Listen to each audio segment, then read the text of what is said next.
Hey. Happy Wednesday. Myra Cassidy here, empowerment coach, survivor of domestic violence, religious trauma specialist, motivational speaker, writer, just coming to you with an encouraging word for women who are out here and probably don't even know what you're experiencing, unfortunately, because this is an emerging field. But speaking to those who are victims and survivors of religious trauma, are those who have the worst part of it, like me, religious trauma syndrome. Today is Wednesday, and although I speak to all women and want to encourage all women, right now, a lot of the things that I'm doing is per what I know. So it's geared to women who are Jehovah's Witnesses, because there's a lot of women out here who are suffering with this anxiety, this depression, these suicidal ideations, all these things, and you just don't even know that you even have this. You don't know. So today is Wednesday, and I just wanted to share an encouraging word. It used to be that today was hall night, right? Today was the day I would, get the kids ready, go to the Kingdom Hall. And when you don't have that and you're not doing that, you do feel shame. You do feel guilty, but it takes time. It really does take time to get through those feelings.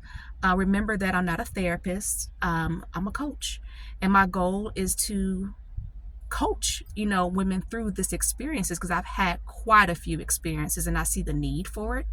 And I also see the need for this particular group of women. But today, what I wanted to do, before I go on, so please join my Facebook group, my private Facebook group, JW Sisters Living with Religious Trauma Syndrome, and think about joining my group coaching that's going to be starting in December, first week of December, only 1 hour a week. Technically, it's bi-weekly, but the goal is still for those off weeks for work to still be done. Right? The goal is to heal together as a community. So definitely think about joining, and I'm going to share more about exactly what that's going to look like, here in the next couple of weeks. So I want to put that out there for you to think about, but I want to share with you a positive experience. From growing up as one of Jehovah's Witnesses, it took time. Okay? It took time for me to learn to take the good with the bad. Right? Because the bad is so bad. It's so terrible. And for me, in those 2 years that I was inactive, I couldn't even really remember scripture. I didn't want to remember Hall. It was just so traumatic to even think about. And I remember just not really understanding, because at that point in my life, I did not understand what was happening to me. I just knew that anything related to the Kingdom Hall was upsetting. I remember just writing down on a piece of paper, the truth is my trauma. The truth is my trauma, not able to understand what had happened, right? Which is another reason why I'm so passionate about what I'm doing, because it's terrible. It is terrible for a woman to go through so much emotional pain like that. And sometimes I just think about, oh my God, just how much my body hurt. And unfortunately, some women in this space do end up with autoimmune disorders. So it seems weird that individuals would still hold on to core values of the religion when you've been traumatized so bad. But yeah, there does exist a place for women like this some decide to completely exit, some don't know. So definitely, if you don't know where you are, definitely let's chat. Think about joining my group coaching. But long story short, it did take time for me to get to being okay with the good memories. And don't get me wrong, I'm still healing too. I'm still working through a lot of things, but I wanted to share a funny story, right? Or just a positive experience from growing up as a witness. I loved the ministry, even when I was disfellowshipped from ages 17 to 20. That's the number one thing I missed, was going out and field service, knocking on doors. So the ministry I loved. And I thought about this the other day. I'm going to call her Sister Eminem.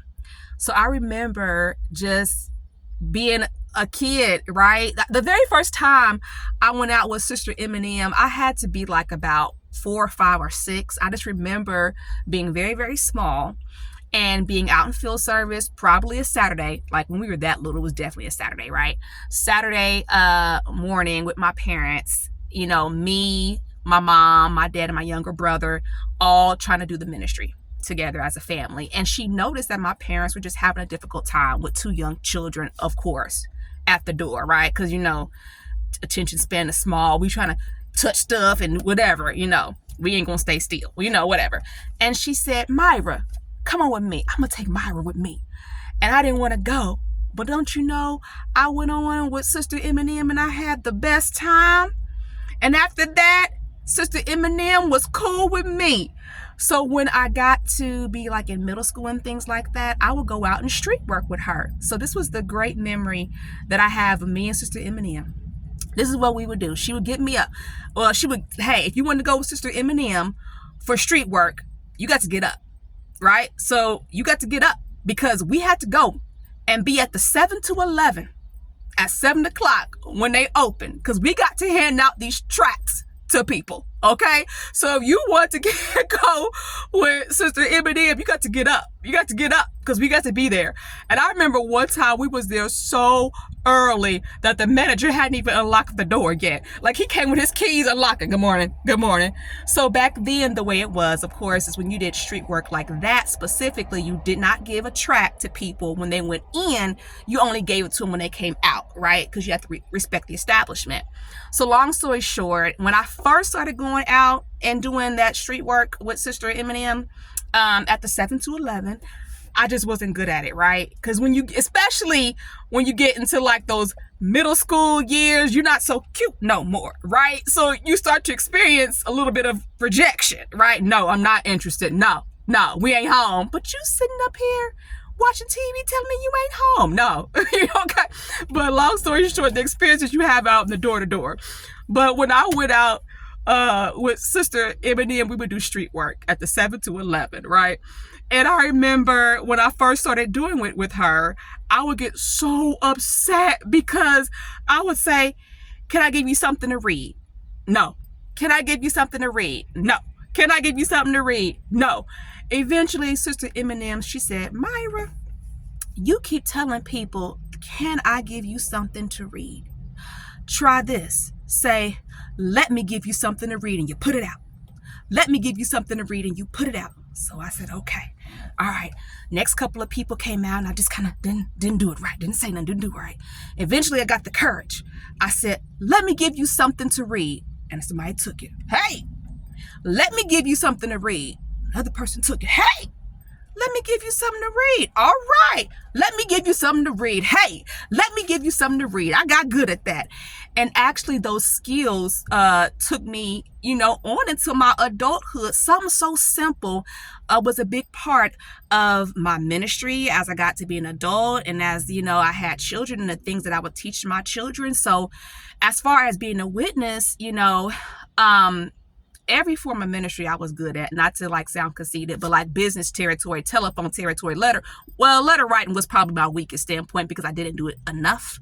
But everything else, in business territory for pioneers was deep. They didn't want to go into a business and offer a Watch Trying to Wake magazine. I will, So those are the things that sometimes when you're going through these experiences, you have so much heartache and grief behind it. And it is a lot of grief. This is a lot of grief. But it takes time to learn how to accept the good memories with the bad memories. And it literally took someone who had a similar experience. Her and her husband went through really bad religious trauma, but they were non-denominational. And she is the person who really, really helped me to learn how to take the good memories with the bad memories because from her experience, she shared with me, I learned so many beautiful things about the Bible, despite the other things that were going on. And it's just, I learned so many beautiful things. I have beautiful children. They are so wonderful. And I know I speak to a lot of people in the space of religious trauma. And I know speaking to a therapist in the space of religious trauma, her point to me was, you taught your kids values. That is good values. And I circled back with, yeah, but those values I got because of what I learned from God's word. So in the space that I walk in now, it's going to look different for everybody. And just because I'm coaching in this Each person has to come with their own decisions about what they want to do and what they believe and what they're going to do and so forth. So for me, it's about faith. The focus is on faith, not on the religion. The focus is on faith and those core beliefs and not so much the religion, right? Because there's a lot of policies and procedures that I don't agree with, but the faith, right? And literally that is a methodology in this space. Hold on to your faith and drop the religion.